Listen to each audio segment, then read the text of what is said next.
LIV Golf has just officially been denied world ranking points for its tournaments, and it all became a huge controversy in the world of golf. But how will this affect the sport, and why is it such a huge problem?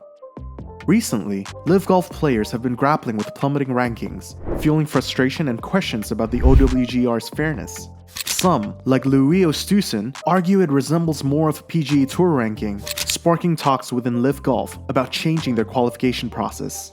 The bigger picture? The future of LIV Golf, its sustainability hangs in the balance, especially with a potential merger with the PGA Tour on the horizon.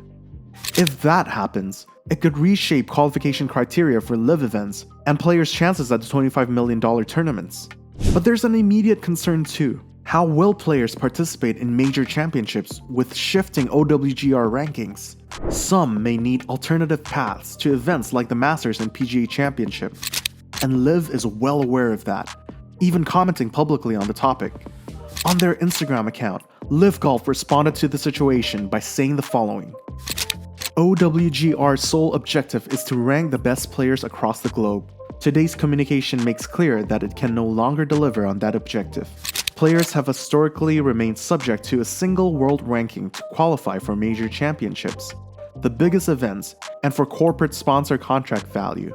A ranking which fails to fairly represent all participants, irrespective of where in the world they play golf, robs fans, players, and all of golf's stakeholders of the objective basis underpinning any accurate recognition of the world's best player performances. It also robs some traditional tournaments of the best fields possible. Professional golf is now without a true or global scoring and ranking system.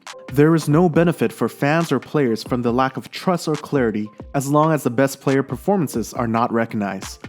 LIV will continue to strive to level set the market so fans, broadcasters, and sponsors have the assurance of an independent and objective ranking system and the pure enjoyment of watching the best golf in the world. But before going any further, it is important to explain what the OWGR system actually is. The OWGR system sounds like something very fancy, and it actually is, and it can be complicated in case you're not familiar with it. So we'll explain it in a simple way to make you understand the behind the scenes of it. The official World Golf Ranking, or OWGR, is like a secret recipe that ranks the best golfers on the planet. And just like any good recipe, it's got a few key ingredients. First, there are tournaments from all corners of the world, the big ones, the small ones, and everything in between. If you play in one of these special tournaments, you get something pretty sweet: ranking points. Think of them as gold stars. But here's the twist: these gold stars shine the brightest for 13 weeks, like the hottest song on the charts. After that, they start to fade away, week by week, but not all at once. It's like a countdown to the next hit tune. To figure out who's the king or queen of the golfing castle, they do some math magic. They add up all your gold stars, or ranking points, tweak them a bit with some math wizardry, and then divide them by the number of tournaments you've played in during a specific time frame. But there's a catch to join this ranking club. You've got to play in at least 40 eligible tournaments during this special time frame. And they don't count more than the most recent 52 tournaments you've played in, just to keep things as fresh as possible. Basically, it's like a global golf leaderboard, and every golfer dreams of reaching the #1 spot. But the current situation could have a huge impact on golf as we know it. The biggest impact of the situation is the fact that LIV golfers participate in the 4 major tournaments. However, since the participants are also considered based on their world ranking, this becomes a problem.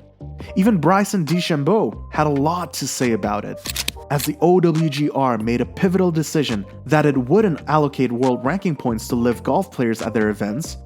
DeChambeau couldn't hide his disappointment, stating, "It's honestly sad that they've done that, and people are going to say that it's sad that we came over here." He remains unwavering in his belief that venturing to places like Saudi Arabia, Singapore, and Australia is a prime opportunity to expand the game's horizons. The OWGR, however, clarified that their decision wasn't an act of war against the controversial Saudi Arabian-backed league. It came from the fact that LIV Golf tournaments operate differently from traditional golf events. With LIV Golf members barred from participating in the PGA Tour or DP World Tour, their avenues for earning ranking points are severely limited. Cameron Smith and Brooks Koepka are the sole LIV Golf players inside the top 20, while Patrick Reed is the only other member in the top 100. DeChambeau, who was once perched at number 4, now falls to 132, despite solid performances at the PGA Championship and the US Open this year. DeChambeau is now advocating for the major championships to establish special criteria for LIV golfers, ensuring their inclusion. He suggests top 12 on the list, the money list, at the end of the year, or the points listed at the end of the year would be, I think, obvious for major championships to host the best players in the world at those 4 events each year. However, the unfolding partnership between the PGA Tour, DP World Tour, and LIV Golf adds a layer of uncertainty to the situation. As investigations into this alliance continue, the future remains uncertain for DeChambeau and his fellow LIV Golf members, who currently stand on the outside looking in at golf's grandest stages. Tiger Woods is no stranger to the ups and downs of professional golf. As he hosted the Hero World Challenge in the serene Bahamas, he couldn't help but comment on the changes in the OWGR system. He acknowledged that there were inherent flaws in the revamped OWGR. In the past, the OWGR relied on a strength of field system, where points were awarded based on the quality of players participating in each tournament's top 200. However, the system underwent a significant shift, now factoring in the strokes gained world rating. This shift sparked controversy, with players like Lee Westwood and Ian Poulter voicing their concerns. They argued that the new system seemed to favor the PGA Tour at the expense of other tours, and Woods agreed with their assessment. OWGR is a flawed system. That's something we all here recognize, Woods declared during the Hero World Challenge. He pointed to a glaring example of the disparity in points awarded, noting that the Dubai event with a stronger field received fewer points compared to the Sea Island event on the PGA Tour. It was clear that the current system had its shortcomings. While acknowledging the problems, Woods remained hopeful. He saw the need for discussions and meetings to address these issues. How do you fix it? Those are meetings we're going to have, he explained. It wasn't just about identifying the problems, but also about finding a way to create a better system. Woods believed it required collaboration with the World Golf Committee and the various tours involved. Woods, drawing from his own experience, noted that the OWGR system had evolved in the past to address issues. He expressed optimism that it would change again, for the better. So it has been changed in the past, and I'm sure this will be changed hopefully soon, he said. While Woods had hoped to compete in the tournament at Albany that week, he faced a setback due to plantar fasciitis in his right foot. Nevertheless, he remained undeterred, assuring that this injury wouldn't keep him away from the game for long. With the resilience that has defined his career, he looked forward to his future participation in golf, even if it meant playing in carts during the match. But OWGR also had some problems with their rather fishy calculations in the past as well. But if you don't want to have problems looking for golf content worth watching, make sure to subscribe to the channel down below. In its 5th year, in 2023, the Saudi International Golf Tournament had drawn a constellation of renowned names to its greens.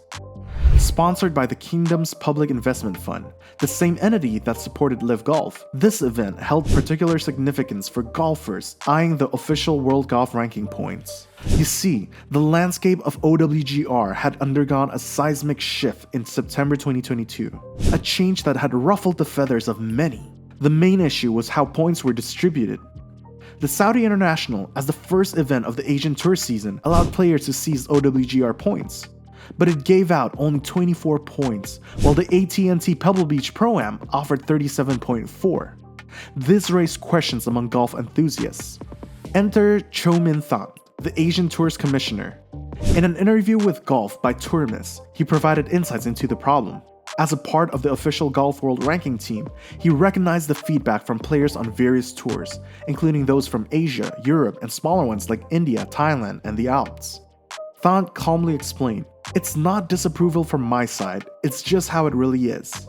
The changes in OWGR had everyone talking, particularly in events like the Asian Tour, where the points seemed to decrease, especially with someone like Dustin Johnson in the mix.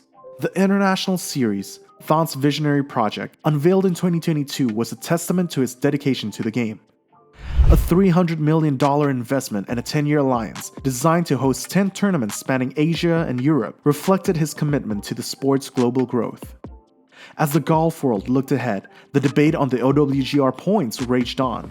and Chomin-Thon's measured words hinted at a forthcoming review, acknowledging that it was indeed a different world from what it used to be. Whether or not the OWGR system should be changed again to grant LIV Golf points is a complex question with no easy answer.